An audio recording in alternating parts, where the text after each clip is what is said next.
This is video taken from CTA security camera number 7 at the 95th Street Red Line station on Saturday, March 8, 2003. Although the clock on the upper right corner of the video frame shows it to be 7:16 a.m., it is actually 1 hour earlier. The man strolling toward the camera in the middle of the picture is 23-year-old Michael Pleasance. It seems reasonable to surmise that he's looking for his friend Patrick Anderson, whose jacket he holds. Anderson is at that moment engaged in a fight near the turnstiles, which is not captured on the CTA cameras. As Pleasance passes out of the range of camera 7, he seems to walk right under it here. Chicago police officer Alvin Weems comes around the corner in a white stocking cap, his gun already in his hand. Weems and Pleasance will now be picked up by CTA camera 8. Weems and Anderson will move into range of this camera again in 2 minutes. By that time, Pleasance will be dead. This is video taken from CTA security camera 8. The footage begins before Michael Pleasance and Officer Weems approach. The man in the middle of the frame is Patrick Anderson, who is engaged in a fight near the station turnstiles, which are not covered by this camera. He seems to be returning to the fight here.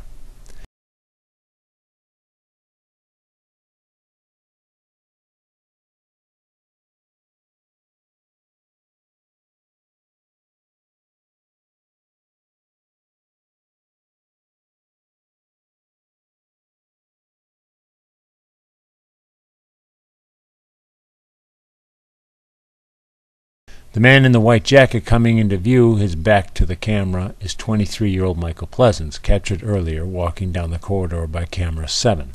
He holds Anderson's jacket. He's followed by Chicago police officer Alvin Weems, wearing a white stocking cap, and you'll see Weems has his gun out as he passes the elevator towards the fight. Weems, having approached the fight, now retreats and looks off in the distance, as if looking for reinforcements. Seeing none, he returns to the turnstiles. Weems has arrived late for work. He was supposed to have been in uniform and on duty at 6 a.m. In looking off in the distance, Weems may have been looking for his partner, police officer Donald Johnson, but Johnson is also late. He will not arrive until 6:45.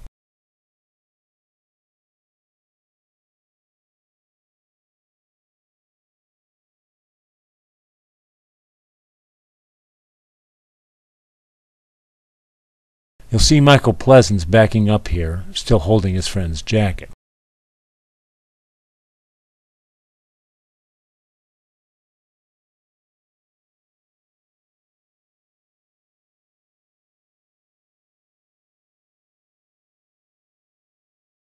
Weems, having returned to the fight, will now emerge pushing Patrick Anderson toward the wall.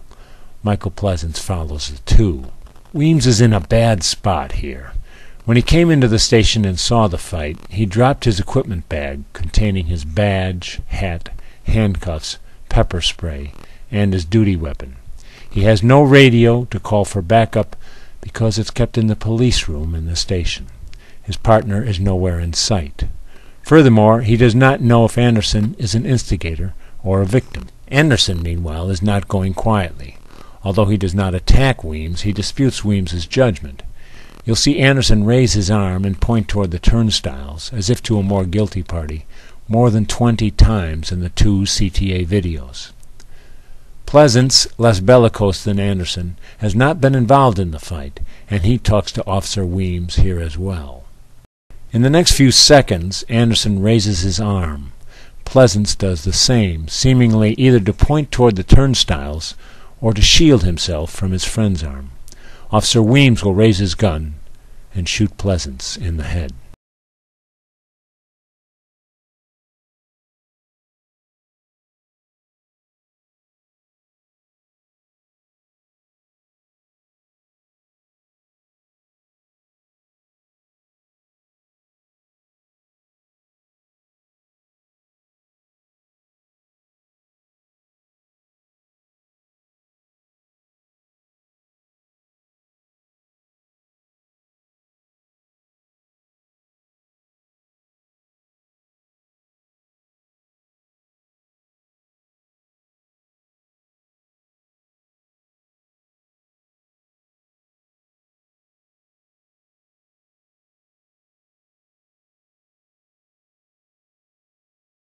In a few seconds, Anderson and Weems will drop out of range of camera 8 and will reappear on camera 7, which will eventually show police arriving in response to 911 calls.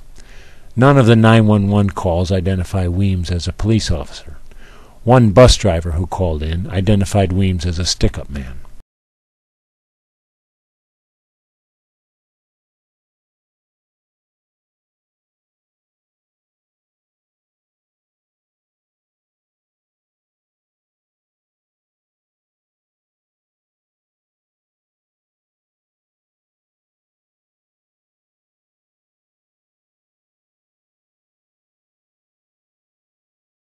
Here you'll see Weems kick Anderson's leg out from underneath him.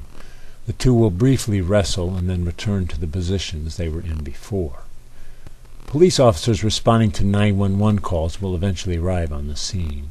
If you keep watching for another 2 minutes, you'll see officers exit a squad car, approach Weems and Anderson, and order Weems to put his gun on the floor.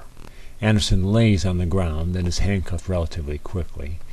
Weems is handcuffed about a minute later and is taken to the police room in the station.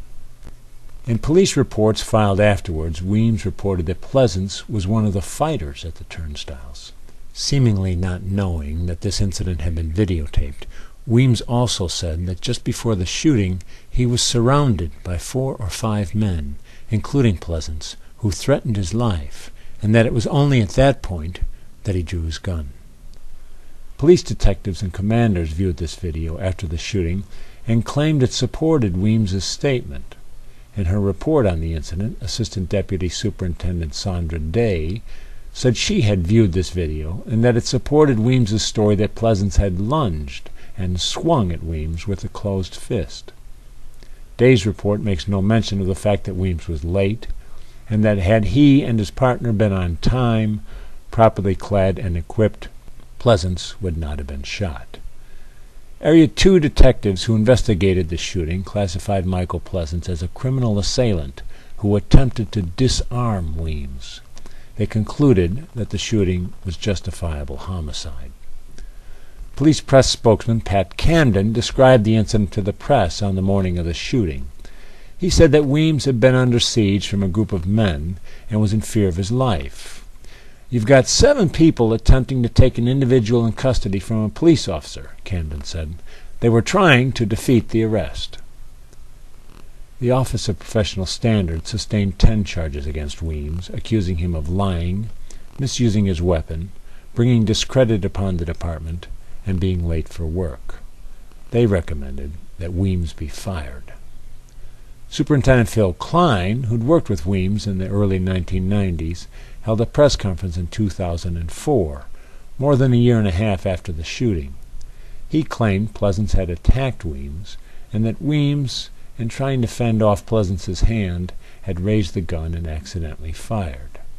Klein made no mention of Weems's false testimony, of the fact that Weems was ill-equipped, of the Office of Professional Standards findings, or of the fact that the city had fought to keep the tape from being released. Klein suspended Weems for 30 days for having his finger on the trigger of his gun and for being tardy, though he didn't spell out what the consequences of that tardiness were. He made no mention of Weems's partner, Officer Donald Johnson, who finally showed up at 6:45. In 2005, Klein promoted Weems to detective.